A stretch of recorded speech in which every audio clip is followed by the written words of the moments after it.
नमस्ते बच्चों। हमने अपने पहले वीडियो में भोजन के विभिन्न प्रकार के घटक कार्बोहाइड्रेट, प्रोटीन, वसा, विटामिन, खनिज लवण के बारे में बातचीत की थी। उसके बाद हमने पोषण के बारे में देखा था कि पोषण के 5 विभिन्न चरण होते हैं, जिसमें पहला था अंतर्ग्रहण, दूसरा पाचन, तीसरा था अवशोषण, चौथा परिपाचन और 5वां था उत्सर्जन। तो दूसरे चरण को आज हम विस्तार से देखेंगे। ये है मानव में पाचन तंत्र। तो हमारा भोजन का अंतर्ग्रहण किससे होता है? मुख से होता है। तो जब हम कोई चीज खाते हैं, जैसे मुंह को 2-3 बार मुंह को बंद करो और खोलो तो क्या होता है? मुंह में लार भर जाता है। तो मुंह में लार ग्रंथि, जिसको कि हम सलाइवरी ग्लैंड भी कहते हैं, स्थित होता है। यह हमारे मुंह में 3 जोड़ी होता है, जिसमें से एक जोड़ी ऊपर होता है और 2 जोड़ी नीचे की ओर। यहाँ पर लार ग्रंथि दिख रहा है, तो 2 जोड़ी लार ग्रंथियां नीचे होती हैं और एक जोड़ी ऊपर में होता है। मुख गुहा को बकल कैविटी भी कहा जाता है। मुंह में 4 तरह के दांत होते हैं। ये दांत सामने में अगर यहाँ टच करोगे, 4 दांत ऊपर और 4 दांत नीचे, क्या हुआ? ये कृंतक, जिसको कि हम इंसिसर भी कहते हैं। और उसके बाद किनारे किनारे देखना चोंच वाला रखता है, जिसको कि रदनक या केनाइन दांत कहते हैं। तो 2 दांत ऊपर, 2 दांत नीचे। फिर हमारा होता है अग्रचवर्णक, जिसको कि प्रीमोलर कहते हैं, और चवर्णक, जिसको कि मोलर कहते हैं। एकदम चहुआ दांत। जैसे आप चक्की में आटा पीसते हैं या सिलौटी मसाला पीसते हैं तो देखा उसमें खांचा बना रहता है। तो उसी तरह से हमारे अग्रचवर्णक और चवर्णक में खांचे बने होते हैं, जो कि भोजन को पीसने का काम करते हैं। और उस पीसे हुए भोजन को जीभ, ये जो हमारा जीभ है वह मांसल संरचना है। सबसे सामने में मीठा का स्वाद आता है, फिर आता है खट्टा, फिर नमकीन, और ज्यादा एरिया है तीखा का। यानी कोई चीज मिर्च मसाला वाली चीज जब तुम खाते हो तो क्या होता है? सबसे पहले तीखा स्वाद आता है। और हमारे जीभ में बहुत सारी हजारों स्वाद कलिकाएं होती हैं, जिसके कारण हमको पता चलता है कि कौन सा चीज कितना स्वाद है या बेस्वाद है। अगर कोई चीज हम गर्म पदार्थ खाते हैं तो ये स्वाद कलिकाएं क्या होती हैं? जल जाती हैं, जिसके कारण हमको जो चीज खाते हैं उसका स्वाद का अनुभव नहीं होता है। तो हम भोजन से जब अंतर्ग्रहण भोजन को किए मुख में, तो मुख में दांत उसको क्या किया? पीसने का काम किया। और ये जो 3 जोड़ी लार ग्रंथियां थी, सलाइवरी ग्लैंड, उससे लार निकलता है और लार में टाइलिन नामक एंजाइम होता है। ये टाइलिन नामक एंजाइम हमारे भोजन में जो कार्बोहाइड्रेट है उसको सरल शर्करा यानी माल्टोज में परिवर्तित कर देता है। तो जो टाइलिन नामक एंजाइम था, कार्बोहाइड्रेट को किसमें बदल दिया? माल्टोज में बदल दिया, जो कि एक सरल शर्करा है। उसके बाद भोजन लसलसा, जब आप चबा करके भोजन को निकालेंगे, हथेली में देखेंगे वो लसलसा हो जाता है, चिपचिपा हो जाता है। और चिपचिपा लसलसा होने के कारण वो क्या होता है? ग्रसिका यानी फूड पाइप में पहुंचता है। फूड पाइप फैलता और सिकुड़ता है, संकुचन और प्रकुंचन, जिसकी वजह से हमारा भोजन कहाँ पहुंच जाता है? आमाशय में पहुंच जाता है। आमाशय को स्टोमक भी बोलते हैं। तो यहाँ पर ग्रसिका में किसी भी तरह का पाचन नहीं हुआ, भोजन सीधे कहाँ पहुंच गया? आमाशय में। आमाशय जो है, आदमी चाहे कितना भी बड़ा रहे, हमारे पेट का आकार कितना होता है? 1 बित्ता होता है। हमारा पेट 1 बित्ता का होता है।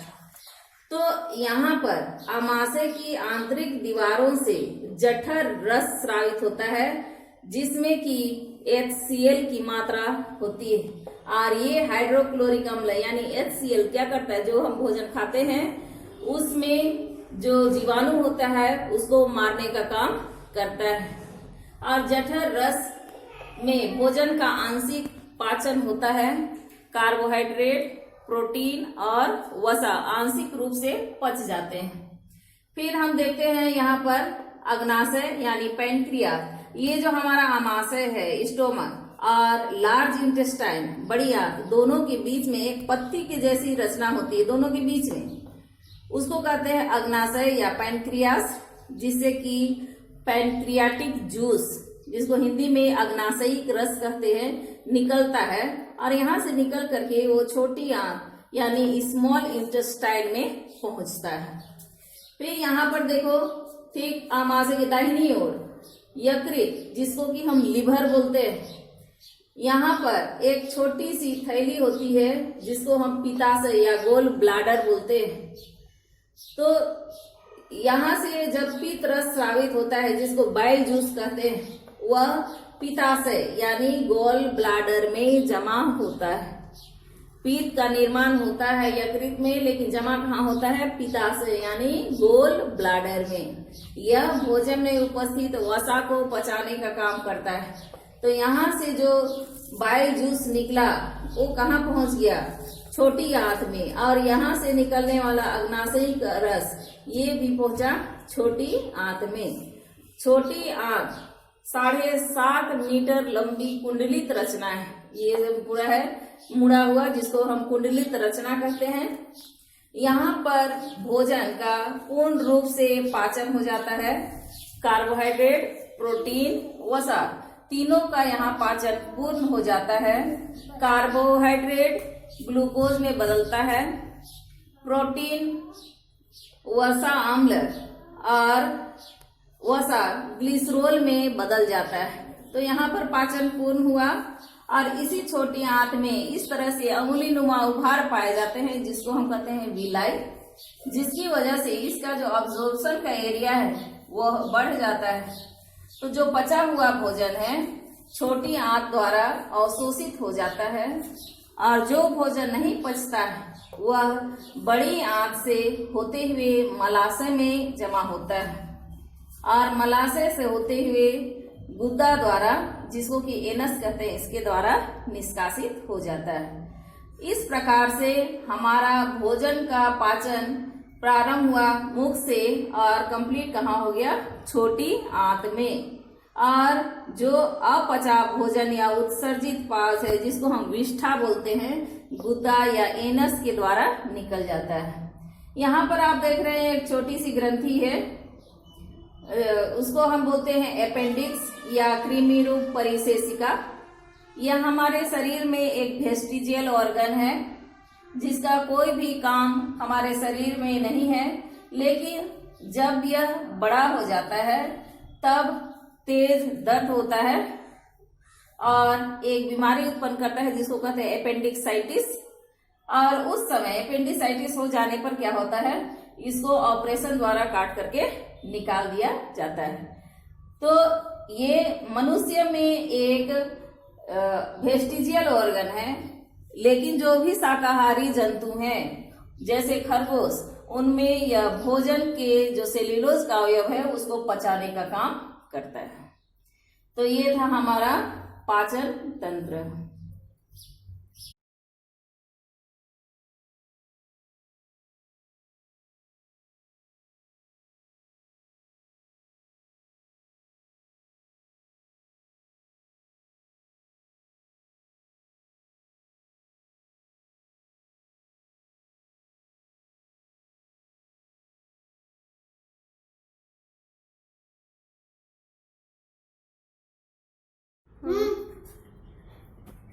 अब हम उसका एक सार देख लेंगे क्या क्या है। तो हमारा भोजन का अंतर्ग्रहण कहाँ से शुरू हुआ? मुख से। और मुंह में 3 जोड़ी लार ग्रंथियां होती हैं। याद रखेंगे, एग्जाम में पूछे जाते हैं कितनी जोड़ी होती है? 3 जोड़ियां लार ग्रंथियां होती हैं, जिसको कि हम सलाइवरी ग्लैंड भी कहते हैं। इस लार ग्रंथि से जो लार निकलता है उसमें 98% पानी की मात्रा होती है और 2% में विभिन्न प्रकार के एंजाइम होते हैं। और उस एंजाइम में सबसे मुख्य एंजाइम है टाइलिन। तो वहां पर लार ग्रंथि से जो लार स्रावित होता है वह भोजन को क्या करता है? लसलसा और चिपचिपा बनाने का काम करता है। और कार्बोहाइड्रेट का वहां आंशिक रूप से पाचन हो जाता है किसमें, माल्टोज में। कार्बोहाइड्रेट कन्वर्ट हो गया माल्टोज में, जो कि एक सरल शर्करा है। उसके बाद भोजन जाता है ग्रास नली यानी फूड पाइप में, वहां किसी भी प्रकार का पाचन नहीं होता है। वहां से भोजन पहुंचता है आमाशय में। आमाशय की आंतरिक दीवारों से हाइड्रोक्लोरिक अम्ल निकलता है, जो कि खाद्य पदार्थ में मौजूद बैक्टीरिया को मारने का काम करता है। तो बहुत बार मन में विचार आता है कि जब ये HCl बैक्टीरिया को मारने का काम करता है, तो जब हम मीट मछली खाते हैं और ये हमारा वो पच जाता है, लेकिन हमारा जो पेट होता है वो क्यों नहीं पचता है? तो हमारा जो भोजन है, आमाशय थैली जैसी रचना है, उसके अंदर की दीवारों में श्लेष्मा पाया जाता है। वह श्लेष्मा HCl के बीच में एक रक्षा कवच का काम करता है, जिसके कारण हमारा पेट नहीं पचता है। हमारे पेट की आंतरिक दीवारों से जठर रस स्रावित होता है, जो कि कार्बोहाइड्रेट, प्रोटीन और वसा को सरल रूप में बदल देता है, लेकिन यहाँ पर पाचन पूर्ण नहीं होता है, आंशिक पाचन होता है। आगे भोजन जाता है हमारा अग्नाशय में। इसके पहले हमने चित्र में देखा कि आमाशय और लार्ज इंटेस्टाइन जो था उसके बीच में एक पत्ती जैसी रचना थी, जिसको हम कहते हैं अग्नाशय। अग्नाशय से अग्नाशयिक रस निकलता है। ये अग्नाशयिक रस कार्बोहाइड्रेट और प्रोटीन के पाचन में मदद करता है। पेट के दाहिनी ओर थोड़ा सा ऊपरी भाग में यकृत पाया जाता है। ये यकृत हमारे शरीर की सबसे बड़ी ग्रंथि है। आता है एग्जाम में ये भी कि हमारे शरीर की सबसे बड़ी ग्रंथि कौन सी है, यकृत, जिसको हम लीवर भी कहते हैं। अगर इधर उधर का पानी पिया जाए, जैसे अभी बरसात का मौसम आ रहा है, तब क्या होता है, हमारे लीवर खराब हो जाता है। लीवर बहुत तरह से खराब होता है। अगर आपको जॉन्डिस की बीमारी हो जाती है, तब भी उसमें हमारा लीवर खराब हो जाता है और वसा का पाचन नहीं होता है। यानी कोई भी छाना हुआ पदार्थ हम खाते हैं तेल घी वाला, तो पचता नहीं है, क्योंकि वसा का पाचन इसी पीत रस के द्वारा यानी बाइल जूस के द्वारा होता है। ये बाइल जूस जो निकलता है वो गोल ब्लाडर यानी पक्वाशय में जमा होता है और वहां से निकल करके कहाँ पहुंचता है, छोटी आंत में। तो छोटी आंत में अग्नाशय का अग्नाशयिक रस और यकृत का पीत रस दोनों पहुंचता है, और छोटी आंत द्वारा जो एंजाइम स्रावित होता है वो भी इसमें रहता है। तो सभी तरह के एंजाइम मिल करके जितने भी भोज्य पदार्थ है सबका पाचन यहाँ पूर्ण करते हैं। तो छोटी आंत में, कि छोटी आंत का आकार कितना था, 7.5 मीटर, और ये एक कुंडलित रचना है। तो इसमें भोजन का पाचन पूर्ण हो जाता है। कार्बोहाइड्रेट हमारा बदल गया ग्लूकोज में, प्रोटीन बदल गया एमिनो अम्ल में, और वसा बदल जाता है वसा अम्ल और ग्लिसरोल में। इसी छोटी आंत में जो अंगुली नुमा उभार पाए जाते हैं उसको कहते हैं रसांकुर या दीर्घरोम, जो कि भोजन के अवशोषण के एरिया को बढ़ा देते हैं। तो इस तरह से हमारा भोजन का पाचन कंप्लीट होता है। अगले वीडियो तक के लिए आप सभी को धन्यवाद।